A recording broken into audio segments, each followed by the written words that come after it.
noite, Júlia. Boa professor. noite. Boa noite. Fico muito feliz que tu tenhas aceito. Nós estávamos querendo conversar, nós queríamos conversar sobre esse tema. É um tema que é extremamente importante, né? Pensar a diversidade, pensar as relações de gênero, a questão mesmo do feminismo, né? Filosoficamente, o feminismo, eu acho isso muito interessante. É preciso debater nesse país com tanto preconceito, com tanta... E nesses últimos tempos, parece que nós regredimos, né? Nesses últimos anos. É muito bom, muito conversar contigo. Mas antes de passar, né, de fazer a pergunta, e eu acho que nós vamos aprender muito contigo, várias pessoas dizendo, olha, vai ser interessante, vai ser interessante. Então, eu tenho certeza que sim. Tá? Mas antes eu preciso fazer as apresentações, dignas apresentações. Júlia Borges é graduada em Direito pela Universidade da Região de Joinville, Univille, com especialização em Direito Penal e Processo Penal pela Escola de Preparação e Aperfeiçoamento do Ministério Público de Santa Catarina. É mestra em Direito pelo Centro Universitário Curitiba e é professora na Faculdade Guilherme Guimbala.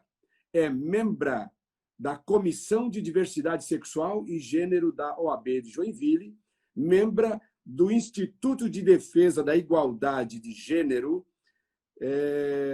integrante do Conselho Estadual dos Direitos das Mulheres, da Mulher de Santa Catarina, e é pesquisadora dos direitos das mulheres LGBTI e feminismo, e é advogada feminista.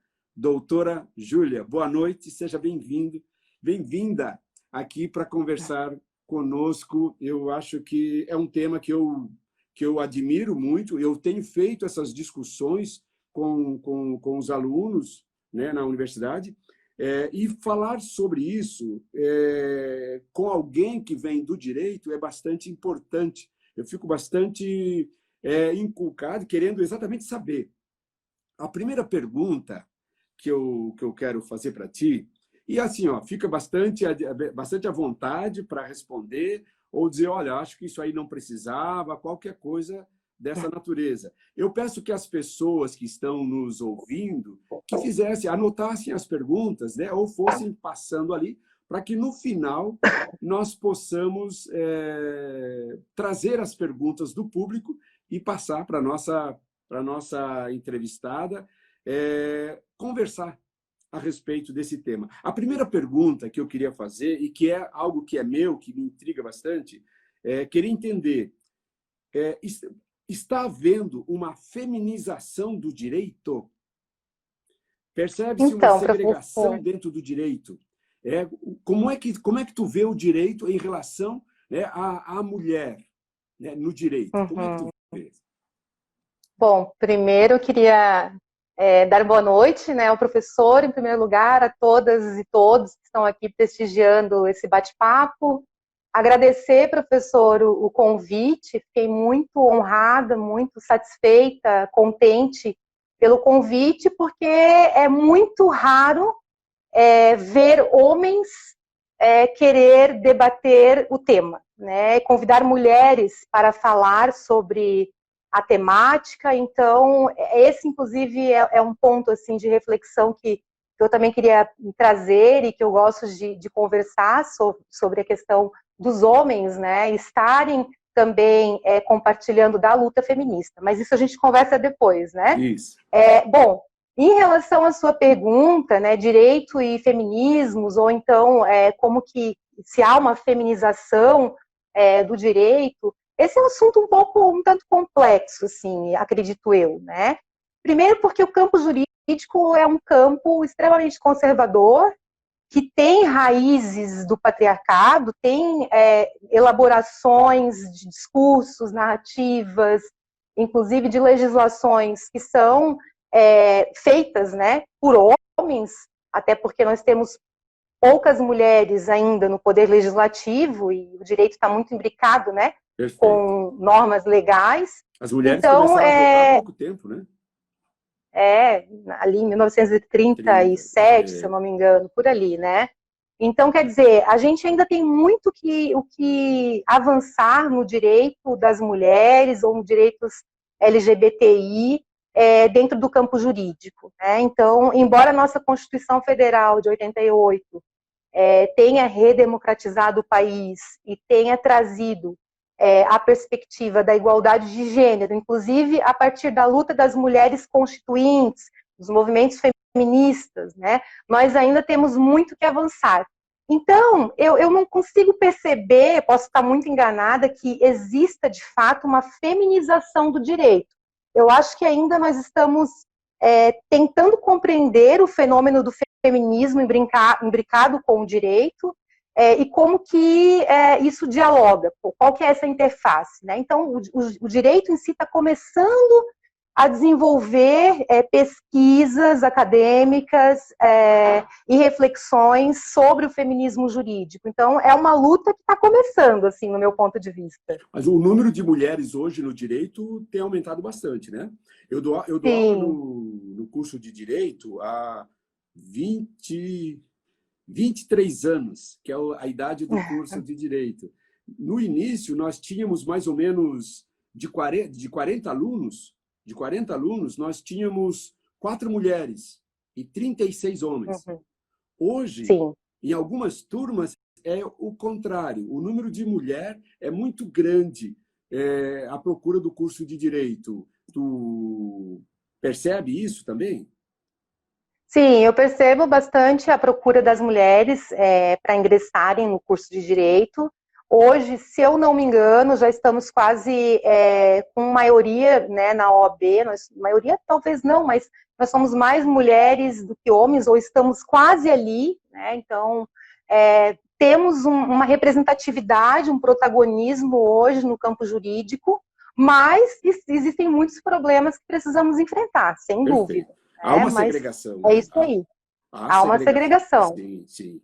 Eu tenho ouvido segregação, inclusive, de juíza, se queixando em grupo de juízes, né, homens e ela, juíza, a mulher, haver segregação nas relações. Isso não dá para negar. Sim.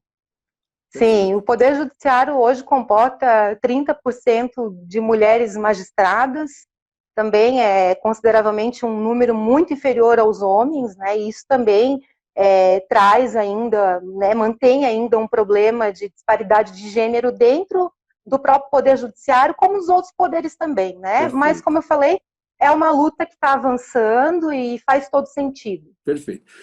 Agora, eu queria que tu me falasse em que pé que estão as lutas das mulheres, LGBTI, a tua luta, né? A tua militância, né? Em que pé que anda isso no Brasil? Poderia ilustrar isso para nós, a situação, como está? Então, hoje nós estamos, algumas dizem que na quarta onda do feminismo, né? Outras ainda mantêm a ideia de que estamos na terceira onda do feminismo, né? Que é uma onda que trouxe a diversidade, trouxe algumas nuances do pós-estruturalismo dentro da perspectiva, inclusive filosófica, né? O professor pode falar até melhor do que eu nesse ponto de vista. Então, nós estamos avançando. Eu acho que a luta, ela não é uma luta que começou hoje, né? As nossas antepassadas, né? As mulheres que escreveram a história das mulheres, as mulheres que lutaram por nós, né? Desde a antiguidade até o momento atual, fizeram um trabalho significativo para a conquista de direitos, né?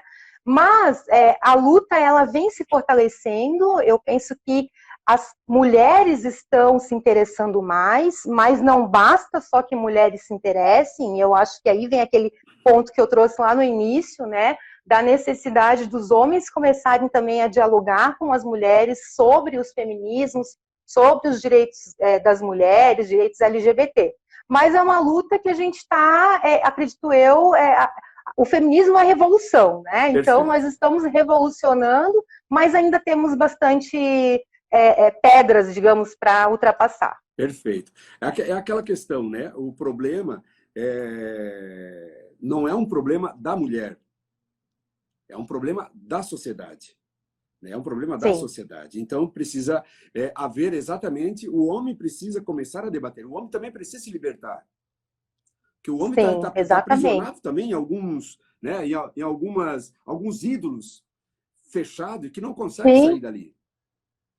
sim, eu penso assim, eu até muitas vezes sou criticada por isso, porque eu acabo trazendo essa necessidade de colocar essa pauta dentro das discussões feministas, de que não adianta nós mulheres falarmos apenas para nós mulheres, né? Nós precisamos avançar esse diálogo. O feminismo dialógico, inclusive, é muito pautado pela Márcia Tiburi, que é uma filósofa Perfeito. feminista, Isso. ela traz muito essa coisa de que o feminismo de bandeira, o feminismo de cartolina, né, aquele que vai para a marcha, que levanta o braço e reivindica direitos, é um feminismo que é legítimo, mas não é suficiente. Então, Claro. a gente precisa quebrar essa barreira de que o feminismo é contra o machismo, o feminismo é o contrário de machismo, ou de que o feminismo não pode falar com homens, né? Esses conceitos que são importantes, né? Esses conceitos, de repente as pessoas pensam que machismo e feminismo são dois polos opostos e que o que não tem não deve ser visto dessa forma. O feminismo é uma luta de libertação de uma parcela da sociedade que sempre foi oprimida e que agora precisa se libertar. Existe, por parte das mulheres, essa identidade? Existe uma palavra que eu queria perguntar para ela. Existe mesmo sororidade? Então, no campo jurídico, esse é um problema, né? Porque eu percebo agora, principalmente analisando as redes sociais, talvez um pouco mais agora depois da pandemia, que nós estamos passando por um momento totalmente único, né? Um momento ímpar, e que no campo, e aí eu falo pelo campo jurídico, né? Eu percebo que existe uma nova tendência das mulheres assumirem essa pauta dentro do direito, se intitulam advogadas em defesa das mulheres, advogadas feministas, mas ao mesmo tempo eu vejo muita competição ainda, e isso acaba indo de encontro à sororidade, porque sororidade é tu te colocar no lugar da outra, é tu ajudar a outra, é tu sentir aquela dor por ser mulher e fazer o possível para contribuir para que aquela mulher saia de um contexto de violência, de Perfeito. opressão, né? Então, eu acho que a gente precisa também avançar nesse ponto, mas já avançamos. Já temos uma grande quantidade de mulheres do direito que é militante e que vem atuando de forma a trazer a sororidade para suas relações. Não dá para esmorecer, né? Não. Não existe, estamos ganhando, não, a luta tem que ser permanente, no dia a Sim. dia. Como é que tu vê a Lei Maria da Penha? Ela diminuiu as agressões e como advogada, né, tu Uhum. deve ter isso no teu, né, no teu trabalho ali, né? Como é que tu vê isso? Sim. Então, eu atendo desde 2017, eu assumi essa pauta como uma militância profissional mesmo, né, atuando em defesa das mulheres, então eu atendo muitas mulheres que sofrem das mais diversas violências, desde violência psicológica, moral, sexual, violência física, enfim. E me envolvi muito, então, com a prática, né, dessa advocacia, e claro que eu preciso me envolver com os aspectos legais, teóricos também, né. E a Lei Maria da Penha, a meu ver, é uma lei incrível, é uma lei muito bem escrita, muito bem direcionada para políticas públicas. É uma legislação que não tem um cunho punitivo, mas tem um cunho educativo, principalmente, né? Traz algumas obrigações que devem ser destinadas aos homens agressores, né? Como questões, inclusive, educacionais, como eu falei. É a terceira melhor lei do mundo em termos de combate à violência doméstica e familiar. É claro que tem todo um contexto histórico para chegar a termos essa legislação no Brasil, né? Outra hora eu posso contar como é que foi todo esse contexto, da Maria da Penha mesmo. E é uma lei que tem a sua aplicabilidade, eu acho que os magistrados têm aplicado de forma mais direcionada a combater a violência contra a mulher, a garantir a proteção e a segurança à mulher, mas mesmo que nós tenhamos a terceira melhor lei do mundo em termos de combate à violência contra a mulher, o índice de violência tem aumentado cada vez mais, né? Quer dizer, há um contrassenso nessa história, há uma desproporção, melhor dizendo, né? Como é que nós temos a terceira melhor lei do mundo em combate à violência contra a mulher e somos o quinto país no mundo que mais mata mulheres, né? Ou o primeiro país no mundo que mais mata mulheres transexuais. Então, quer dizer, a gente tem aí uma desproporção gritante e como é que a gente passa a entender essa desproporção, né? Para mim, está muito claro que essa desproporção acontece porque as mulheres acabaram se dando conta dos seus direitos, elas começaram a compreender quais são os seus espaços, né?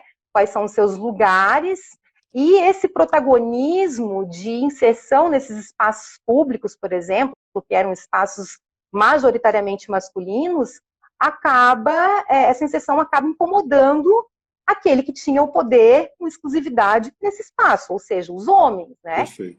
Então, quer dizer, uma vez que o homem sofre essa invasão, digamos assim, a violência vai aumentar, né? Por quê? Porque ele quer ainda ser o detentor do domínio, né? Do poder e por aí vai. A questão também é assim, né? Vai além da lei, né? É uma questão espiritual, é uma questão de educação, de aprendizado, né? De valores que são repassados. Se tu recebe valores machistas, valores em que a mulher deve ser submissa, tu acredita que aquilo é assim? E aí a lei tem dificuldade. Exatamente. Né? A lei tem dificuldade. Exatamente. Eu penso um pouco que é por aí mesmo, essa ideia de que houve mais denúncias, por isso o número aumentou. Né? Porque com a lei despertou. Hoje a gente fala, nós estamos aqui falando desse tema. Outras pessoas em outros lugares também estão falando. Então desperta as pessoas. A mulher que se sentia oprimida agora abre, né? Abre a sua boca e fala. As pessoas, os conhecidos, os vizinhos denunciam. Então me parece que é um pouco também por aí, sim. Pode, tu ias concluir? Não, eu acho que é por aí também, né? Mas eu sempre me pergunto também assim, será que as mulheres estão denunciando mais ou será que a violência realmente aumentou, né? Então, antes as mulheres não denunciavam, mas a gente sabe que muitas mulheres não denunciam também, existe muita subnotificação ainda, né? Mas é aquilo, né? Estamos aí no processo de levar o conhecimento às mulheres dos seus direitos, a partir do momento que elas tomam consciência de si, consciência do seu protagonismo enquanto, digamos, sujeito de direitos, em igualdade com qualquer outro ser humano, apesar das diferenças, né? A gente passa, então, a ter, né, esse contexto de consciência e as mulheres começam a denunciar mais, sim. Eu queria perguntar para ti, assim, por que o ódio ao outro? Por que o ódio ao outro que não comunga das mesmas condições, das mesmas ideias? Por que isso? E eu queria que pensasse nisso aí, a agressão àquela modelo trans. O que é isso? O que leva uma pessoa que se pensa ser humano a agir dessa maneira com o outro? Pois é uma pergunta difícil, né? Bem difícil, né? Eu me pergunto isso todos os dias também, né? E parece que esse ódio ao outro, ou essa falta de respeito, falta de ética, né? É algo que parece que tem avançado, né? E a gente sente um certo retrocesso na conquista de direitos a partir dessa percepção, né? Agora, o porquê, né? Tudo aquilo que causa um estranhamento incomoda muita gente. Incomodação. Né? Então, incomoda muita gente, né, professor? Então, assim, a sociedade, não só brasileira, mas a sociedade ocidente, enfim, constrói estereótipos, é uma construção social. A questão de gênero é uma construção social, né? Então, quer dizer, o homem, ele é aquele nascido da biologia com sexo masculino, a mulher é aquela nascida da biologia com sexo feminino, mulher branca, cisgênero, de classe média alta, quer dizer, heterossexual, né? Então, a gente tem alguns padrões que são determinados pela sociedade através da cultura, como o próprio professor falou, né? Então, para a gente desconstruir essa cultura, muitas vezes não basta só a legislação, né? Como o professor também falou, vai além do contexto legal. Então, a gente precisa romper essa barreira e começar a desconstruir essa cultura patriarcal que é violenta, né? Que violenta mulheres trans, que violenta pessoas negras, que violenta, enfim, pessoas de classe baixa, Pobre. né? Então a gente tem esse problema. Então eu acho que o ódio ao outro vem muito dessa cultura do patriarcado. E me parece que desestrutura, né? Algo que desestrutura aquilo que alguns sempre entenderam como o certo, né? O normal. De repente ele se vê Exato. incomodado, aí age dessa forma. E aqui em Joinville, né, participa da comissão da OAB, que trata disso, né? Como é que está aqui em Joinville esse quesito do preconceito contra a mulher, contra o LGBTI? Como é que está isso? Uhum.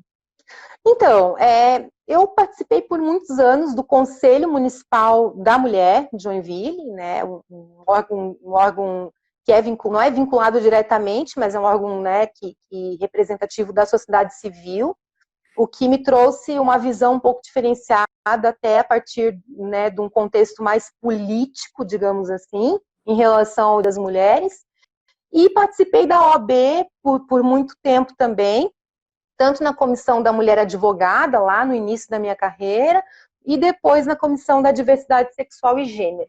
E falando da OAB, a gente encontra alguns problemas, e aqui eu não me resumo a falar em Joinville, eu gostaria de destacar que essa crítica é uma crítica voltada à OAB nacional, a OAB como um todo. Como um né? todo.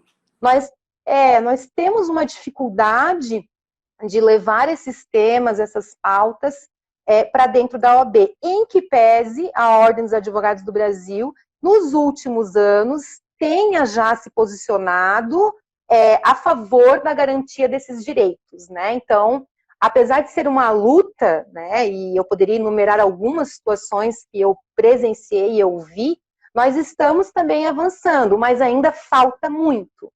E aí, o que acontece, né? Criam-se grupos de coletivos de mulheres advogadas, criam-se institutos, associações, para nós termos vozes e poder de ação que não fique muito vinculado à OAB, porque a OAB ainda é conservadora, né? A grande diretoria da OAB ainda é masculina. Mas, como eu falei, há uma porta aberta, né? Estamos percorrendo um novo caminho. A Maria de Lourdes é a presidenta hoje aqui em Joinville. Sim, uma mulher, Uma né? mulher. Que bom que temos uma mulher na presidência. Isso é bastante importante. Tu não está mais na comissão da OAB? Eu até estou vinculada, digamos, formalmente, mas não tenho. Esse ano eu não participei por conta da pandemia também, né?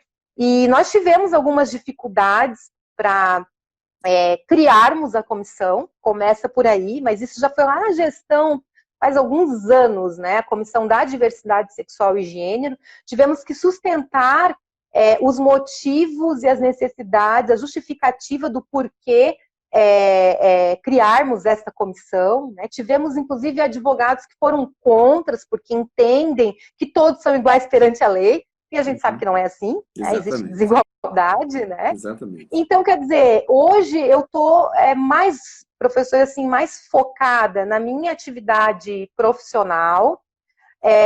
Estou um pouco afastada da docência nesse momento também, porque eu estou me preparando para o doutorado, quero escrever um outro livro, estou dando alguns cursos, assim, quando escrever, isolados. Quando preparar outro livro, informa a gente para nós voltarmos a falar. Ah, com certeza. Legal. E o movimento aqui em Joinville? Existe um movimento, existe uma força, né? Um grupo organizado, lutando? Como é que está Joinville em relação a isso?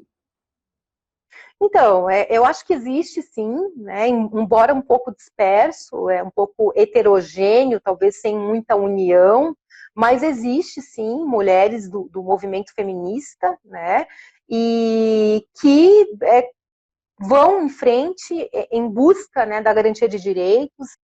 Faz alguns anos que o movimento feminista de Joinville, o Fórum de Mulheres de Joinville, vinculado inclusive à clínica ao Centro de Direitos Humanos, né? Isso. Reivindicou perante a Câmara de Vereadores, perante o Poder Executivo, a criação da Secretaria Municipal das Mulheres, e não conseguiu, né? Isso é muito desanimador, né? Joinville não tem políticas públicas voltadas às mulheres, através de uma coordenadoria da mulher ou através de uma secretaria, porque esses órgãos não existem. Quer dizer, o Poder Executivo não tem interesse político em proporcionar essas políticas públicas voltadas às mulheres. Não estou dizendo que não tenha, claro, lá na assistência social tem, lá na educação tem, mas não existe um órgão específico nesse sentido. E essa foi uma luta muito intensa do movimento feminista de Joinville, mas infelizmente a gente não teve um retorno até o momento. Legal. Tocasse num ponto que eu ia perguntar mesmo, né? Eu ia perguntar. Esse ano é um ano eleitoral. Vamos eleger prefeitos, ou um prefeito, e vamos eleger vereadores, né? Hoje a gente sabe que a mulher é espancada, né? Geralmente é uma pessoa com carências, né? Ela é espancada, de repente ela é obrigada a voltar para casa, e lá na casa vai acontecer tal coisa.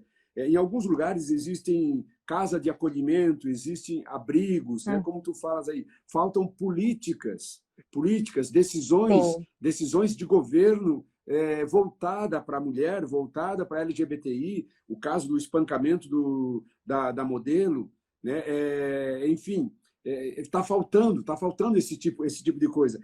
Que apelo nós poderíamos fazer para esses futuros vereadores, futuro prefeito?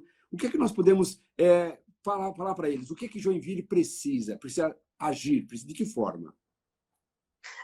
Primeiro eu acho que tem que ter essa sensibilização, né? Os candidatos a vereadores ou a prefeitura de Joinville precisam se inteirar sobre o tema, precisam se sensibilizar, conhecer a realidade das mulheres da comunidade LGBTI de Joinville, realidade essa muitas vezes desconhecida, né? Não se tem dados estatísticos, não se tem pesquisa, não se tem número. A prefeitura de Joinville nunca investiu numa pesquisa que buscasse dados sobre a violência contra a mulher em Joinville, né? Então, isso é uma vergonha, assim, eu entendo, sabe? A Então, quer prefeitura dizer, não tem dados. A prefeitura não tem dados. Não tem essas informações.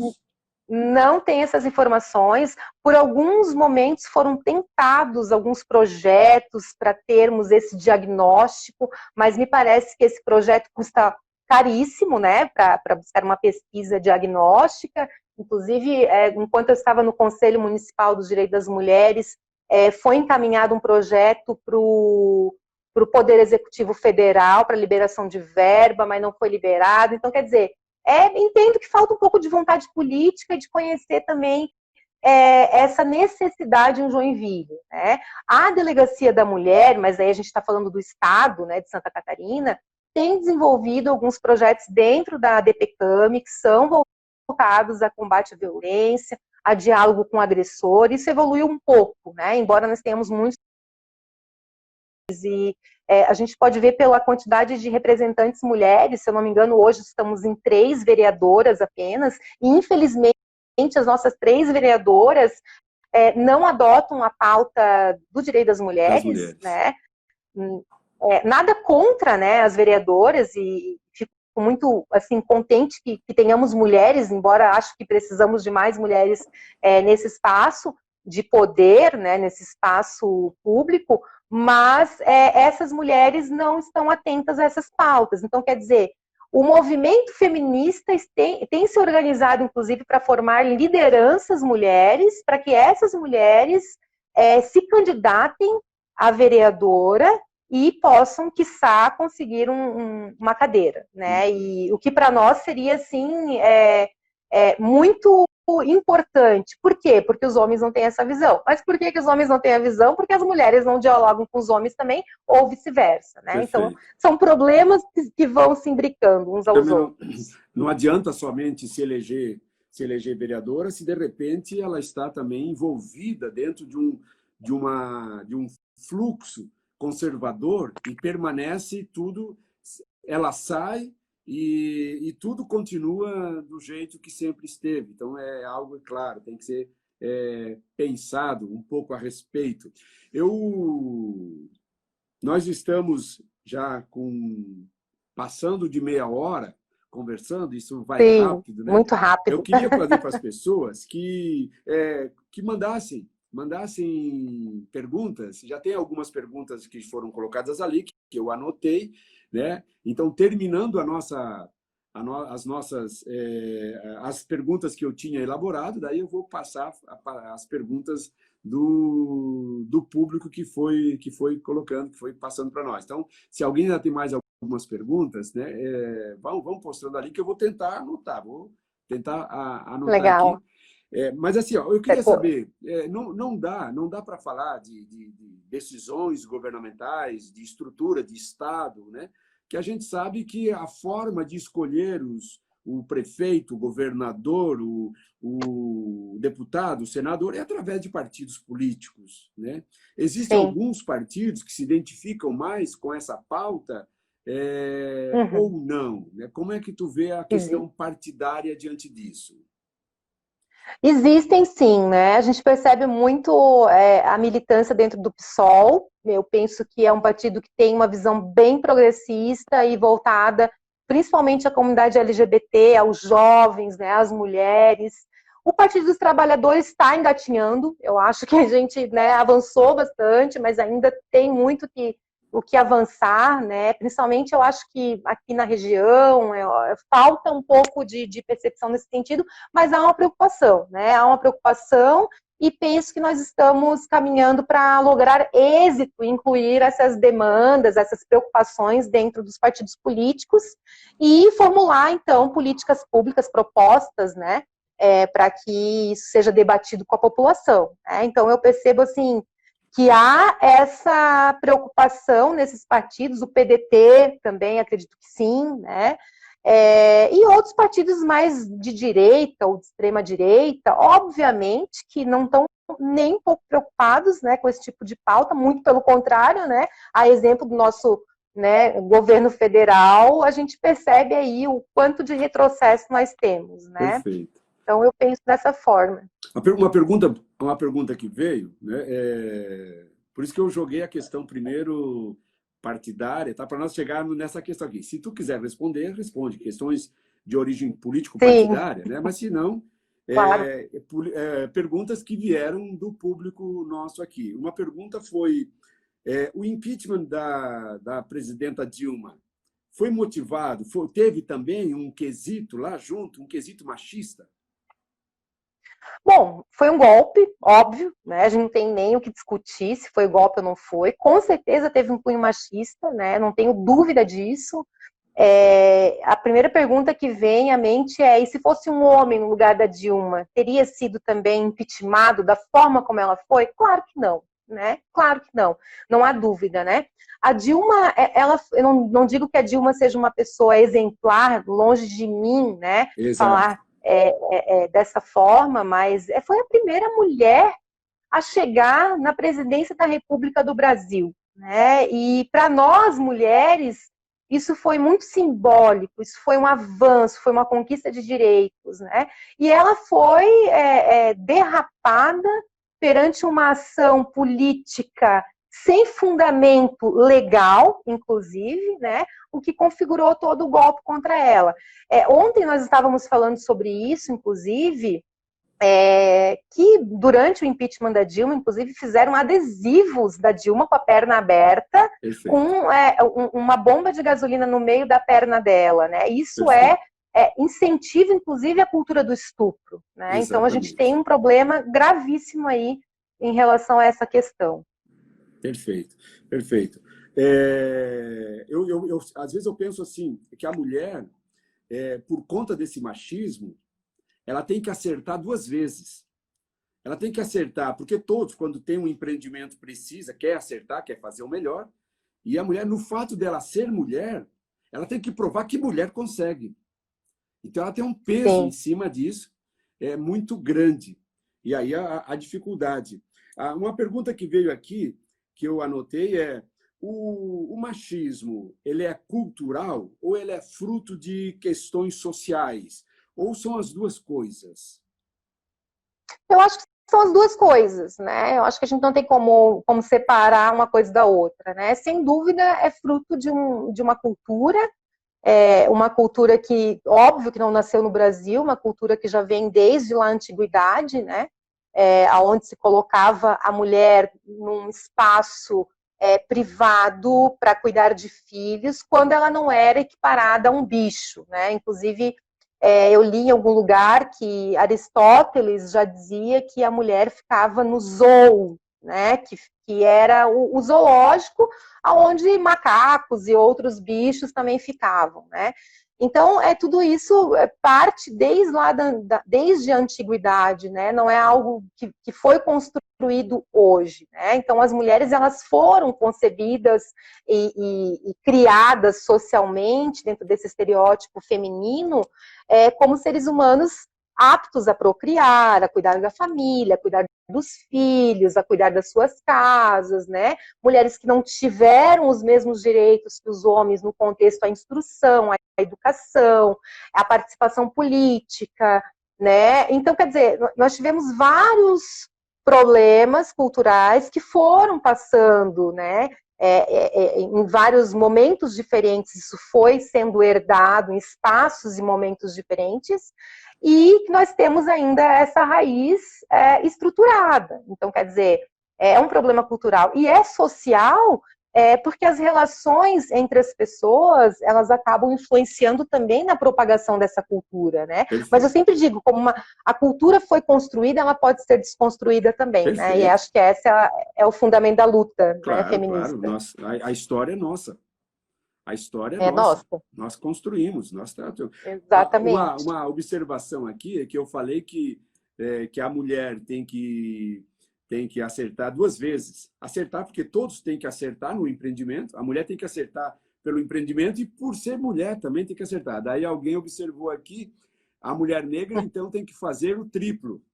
É. Exatamente, vai acumulando. Então, o machismo vai acumulando em cima disso.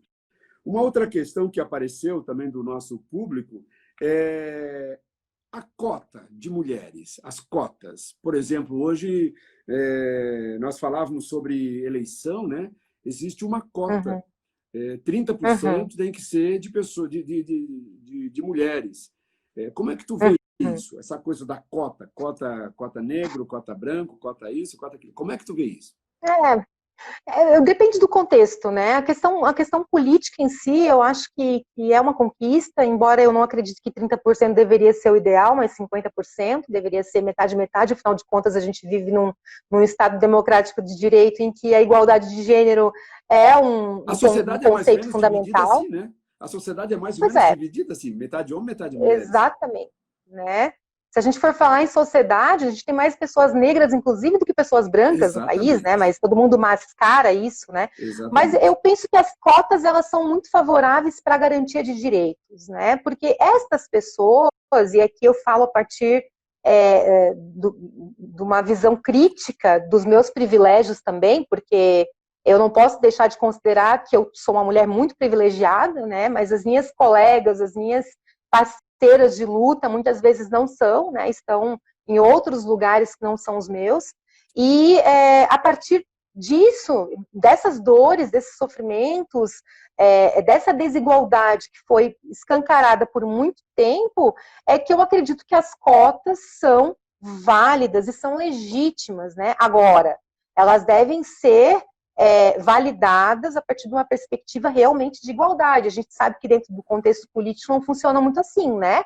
Tem Perfeito. mulheres com laranjas, enfim, tem outras questões que a gente poderia estar avançando, mas deixamos para um outro dia.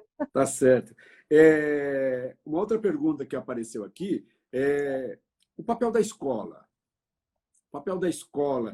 A gente sabe que a escola ela pode libertar, como ela pode te oprimir. Depende de como ela vai ser conduzida, né? Qual é o papel da escola na libertação da mulher, na libertação do LGBTI, o fim desses preconceitos. Fim talvez a gente não consiga total, mas a luta, né, contra esses preconceitos. Como é que tu vê? Qual é o papel da escola? Tem os dois lados aí, né? Como tu bem colocasse, assim, né? A escola oprime e liberta, né? Oprime porque a gente tem um fundamento da escola brasileira que é um fundamento que veio, né? É militarizada a escola que nós temos, né? A disciplina que se impõe dentro das escolas é algo que talvez seja extremamente conservadora, e Rubem Alves já falava muito isso também, ele era muito contra a formatação como as escolas hoje se constituem, e nesse contexto acho que existe essa opressão, sim. Por outro lado, as né? Escola sem partido, por exemplo, a gente tem dificuldade de levar pautas, questões de gênero para o ambiente escolar, porque as pessoas ainda acham que a gente quer ensinar a criancinha a virar gay ou criancinha a fazer sexo, né? Quer dizer, as pessoas têm desconhecimento. Desconhecimento é um veneno, desconhecimento é um grande problema. Por isso que a gente precisa trabalhar a sociedade, melhorar a sociedade em termos de conhecimento para conseguir avançar no papel da escola em relação à libertação, porque eu acho que a escola deveria ser libertadora e essas questões deveriam ser debatidas na escola. O que significa ideologia de gênero? Isso é uma invenção sem pé nem cabeça, né? Isso veio da igreja, se eu não me engano, igreja católica, foi criada pela igreja, né? Que é um conceito que não existe, é um conceito que não tem fundamento nenhum, né? Não existe ideologia de gênero, o que existe é igualdade de gênero, são coisas totalmente diferentes. A luta, né? por igualdade de gênero. Exatamente, exatamente. É uma coisa maluca, e assim, ó, é pena que o público que nos assiste, o público que nos ouve, é um público que isso aqui é bastante claro, né? Isso que nós estamos falando, essa questão da ideologia de gênero é bem claro, bastante claro. Mas muita gente lá fora está mesmo levando em consideração que isso é verdadeiro, né? Que se está mudando as regras do jogo, os papéis que nunca foram das mulheres agora querem dar às mulheres. Então, é preciso mesmo que nós venhamos a debater bastante, que pensemos junto. E volto a dizer, eu acho que não a questão de gênero, o feminismo, né, não é um problema da mulher, é um problema da sociedade. É um problema da sociedade. Então, e acho que o homem, com o feminismo, o homem também se liberta. O homem não percebe, mas ele é oprimido. Ele está num papel X, mas ele não sabe que é imposto a ele um papel. Ele precisa se libertar desse papel que foi dado a ele, que foi imposto também a ele. Eu acho que concordo, que a sociedade precisa, né? Eu acho aí a importância, né? A importância do debate.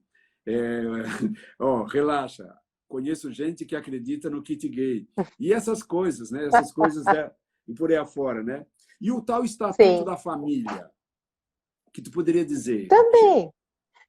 Também é algo que vem de uma forma muito conservadora, né? Tentar impor um conceito ou uma formatação tradicional, né? Quer dizer, a gente tem hoje famílias plurais, das mais diversas formas, famílias democráticas, famílias que foram constituídas... Bem estruturadas, bem organizadas, com tranquilidade. Exatamente. Mas não né? são aquele modelo. Não é aquele modelo de família tradicional patriarcal, né? A gente tem famílias monoparentais, a gente tem famílias poliafetivas, a gente tem famílias homoafetivas, a gente tem famílias de todos os tipos, né? Então, eu acho que esse foi um avanço muito grande que a própria Constituição Federal nos trouxe, que vem sendo validado esse avanço a partir, né, das práticas e a partir também das normas infraconstitucionais. Agora, assim, esses projetos ou esses estatutos, né, que vêm para desconstruir as conquistas de direito, devem ser altamente assim combatidos, né, porque são retrocessos, violências contra aquilo que já existe e que está avançando, né? Perfeito, perfeito. Exatamente. O liberalismo quer tirar o Estado, para o Estado não interferir na economia, mas acreditam que o Estado tem que interferir na família, o Estado tem que decidir, né, o que é a família. Muito bom. Eu terminei aqui a minha pauta de questões, nós estamos já faltando 12 minutos para fechar 1 hora. O Instagram é decisivo, né? O Instagram é Sim. fatal. Fechou ali, Ele corta a terminou. gente no meio do caminho. Mas eu queria perguntar, tem alguma coisa que tu gostaria de deixar para nós pensarmos, para que a sociedade pense? Várias pessoas, né, estão entrando aqui. Deixa eu só fazer uma observação. A professora Carla entrou aqui. Professora Carla, dizendo que é fã dos dois. Que bom. Ah, Que adoro a bom. professora Carla. Eu tenho uma grande gratidão pela professora Carla. Nós, Um beijo para ela. como professora, como mulher, seja bem-vinda. Isso é o debate. Nós estamos encerrando, mas eu vou dizer para ti que foi muito bom estar nessa conversa aqui contigo. Em outro momento, né, vamos tentar trazer de novo para nós conversarmos mais um pouco a respeito, né, dessas questões todas. Uma pergunta agora, eu acho que dá tempo ainda, está surgindo aqui. As casas de abrigo, você sabe dizer como anda em Joinville? Sim, então, até ano passado, o que eu sei é que a casa-abrigo, né, é uma casa-abrigo em Joinville, vinculada à Secretaria de Assistência Social do Poder Executivo, que, se eu não me engano, comportava 24 mulheres que poderiam ser abrigadas com seus filhos. Lembrando que esse abrigamento acontece quando a mulher está em risco iminente, né, ou está sendo ameaçada de morte, né? Então, quando a violência realmente ela é muito grave. A Prefeitura Municipal de Joinville, quem mantinha a Casa-Abrigo, eu acredito que mantém ainda, tem psicóloga, tem assistente social, se eu não me engano, tem uma equipe multidisciplinar para atender essa mulher.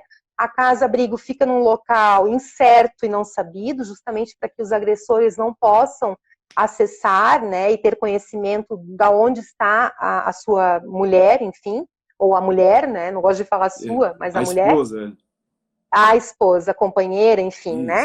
Isso. E ano passado a gente teve uma discussão, uma polêmica em relação à casa-abrigo, porque o governo do município de Joinville quis terceirizar a casa-abrigo para uma instituição religiosa de Joinville.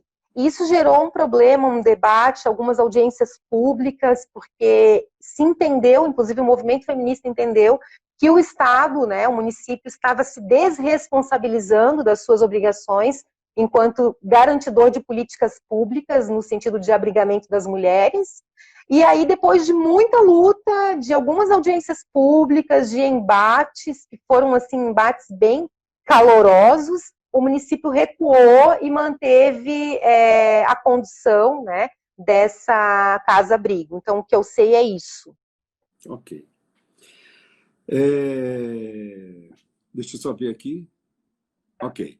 Nós estamos, então, chegando ao final da nossa discussão. Tens alguma coisa que tu gostaria de dizer? Antes de passar para ti, para fazer a tua fala final e te despedir e tal, eu queria dizer que todas as quintas-feiras, às 19 horas, nós trazemos alguém para debater sobre um tema. E esse agora era esse tema que acabamos de falar, a mulher, né, o movimento LGBTI. Fico feliz porque foi dito aqui, ó, o professor tem mão boa para convidados, sempre temas interessantes e figuras com domínio do assunto. Obrigado, eu que agradeço, né? Muito bom. E na semana que vem vai estar aqui o padre Carlos Pinto. O professor, o padre Carlos, ele é um militante político, né? Ele pertence à teologia da libertação. Então, assim, ele tem uma visão política muito boa e é muito bom para a gente pensar a política e a igreja, a fé, né? Como é que é isso? A instituição igreja e a política, né? Elas têm a ver ou não têm a ver? Cristianismo tem a ver com política? Cristianismo e socialismo é uma coisa, não é? É contrário? Isso aí a gente vai perguntar para ele, então, na quinta que vem. E hoje, grandemente, muito bom, excelente fala da Ângela, doutora Ângela Borges. Muito obrigado. Obrigada, professor. Eu queria só deixar o último recado. Primeiro, assim, que eu fiquei muito contente que o professor tenha essa sensibilidade, essa percepção de convidar mulheres. Então, a minha dica é: convide mulheres para falar no seu canal.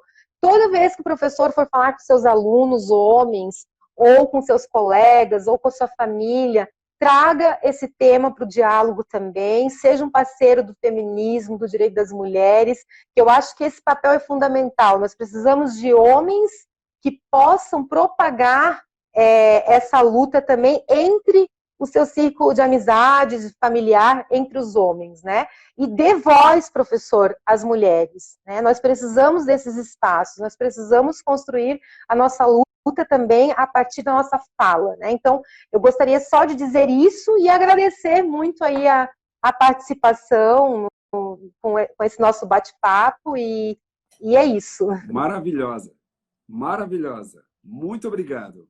Fico muito Obrigada feliz. a você.